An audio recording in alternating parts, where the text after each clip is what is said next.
goalless draw by bottom club Wolves on Wednesday, leaving them 3 points above the relegation zone with 12 games remaining. Here's the BBC's senior football correspondent Sammy Mockbell. They're going to hold talks with Vitor Pereira, the former Wolves manager, who was impressive in his first season at Molineux last season, keeping them up. And I think if everything goes according to plan with regards to those discussions, Pereira's got a good chance of replacing Dyche.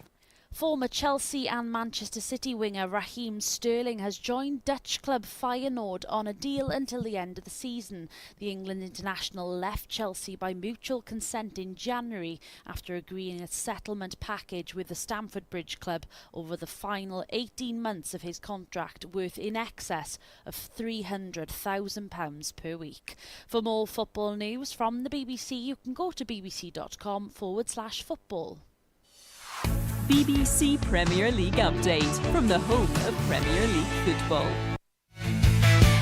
Right, many thanks, Molly Stevens, for that update in the English Premier League. And Sammy's big story, of course, is that fixture last night. Brentford against Arsenal. Noni Madueke put the Gunners in front in the 61st minute before Luis Porter brought the game back on level terms for the Bees, and it ended 1-0 between both sides. That came via a throw-in. It looks like that's a tradition for Brentford this season, getting goals via throw-in. Michael Kayode connecting with Luis Porter to convert that goal for the Bees. How damaging is this draw? Because I've seen a lot of comments. People are saying, I mean, Arsenal are still ahead, 4 points ahead of Manchester City. Still, Arsenal started to lose. Let's not make so much of it. Just a little bump on the road. How are you seeing it?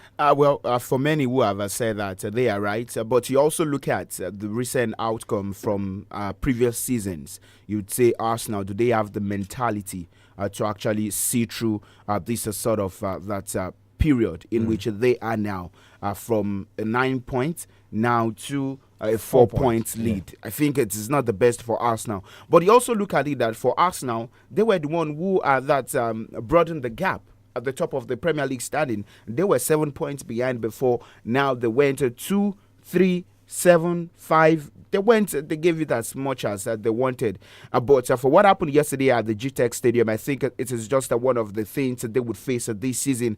And it is just to prepare them that the journey is not going to be easy. You have to dig deeper to get the results. For Arsenal, they could have gotten the 3 points yesterday. Yeah. But Gabriel Martinelli, he missed, but you also credit Brentford that to the heroics. You credit that to the heroics of Keller yesterday. For 𝐒𝐿𝐒, he missed so many chances yesterday, and then you say that how did that happen? It could have been a game of victory or defeat for Arsenal, but yesterday it was 1 point gained for them, which definitely gives them a 4 point advantage still at the top of the Premier League standing. But a lot of people are also saying the title is going to be decided at the Etihad Stadium. Let's wait until the month of April. All right, Arsenal will turn their attention to the FA Cup this weekend, where they'll be facing Wigan in that one. Hull City will face Chelsea, while Manchester City are in action at home against Salford City. It's an All-Premier League tie between Liverpool and Brighton. Aston Villa, All-Premier League tie as well, taking on Newcastle United, while Fulham will travel to face Stoke City in that one in the FA Cup this weekend. Quickly, let's go to the Spanish La Liga this weekend. Barcelona will be back in action on Monday away at Girona, while Atletico Madrid will look to continue their fine form. This time they face Rayo Vallecano away from home as well. Mallorca against Real Betis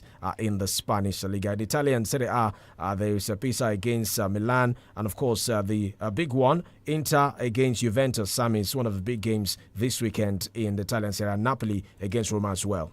Well, this encounter, these fixtures reminds me of what we saw last season. And for Inter, top of the standing, they want to do so well for themselves, but they'll be up against the Juventus side also, who are hoping to reclaim their glory days in Italian football. But the biggest one happens to be the game between Napoli and AS Roma. Yeah. That's the biggest game for me this weekend in Italian football. All right, thank you so much for being a part of Scoreboard in 15. Don't forget to join our sports crew later this afternoon on Scoreboard Reloaded. Thank you, SAMIES, for doing this with me. My name is OLORUNTOBA. Enjoy the rest of your Friday morning. I'm already in the weekend mood of your Friday morning. Bye for now.